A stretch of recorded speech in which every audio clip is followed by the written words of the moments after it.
بسم اللہ الرحمن الرحیم، الحمد للہ والصلاة والسلام علی رسول اللہ۔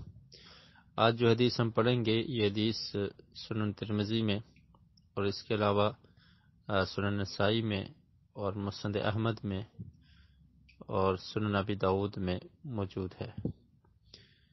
نبی کریم صلی اللہ علیہ وسلم سے بیان کرنے والے صحابی، ان کا نام ہے معاویہ بن حیدہ القشیری۔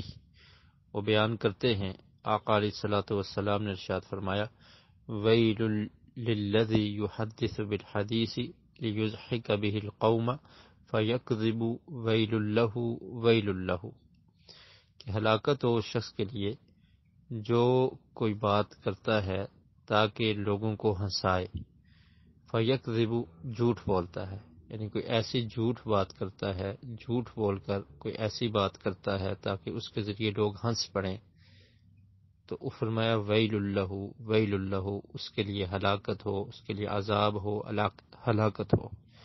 جھوٹ بولنا کبیرہ گناہ ہے اور یہ حرام ہے۔ مذاق میں بھی جھوٹ بولنے سے نبی کریم صلی اللہ علیہ وسلم نے روکا ہے، جس پر یہ حدیث دلالت کر رہی ہے۔ تو مسلمان ہمیشہ سچ بولتا ہے اور سچ بات ہی کرتا ہے۔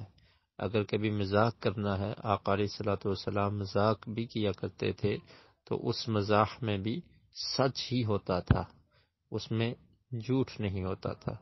تو جھوٹ سے بچنا نہایت ضروری ہے۔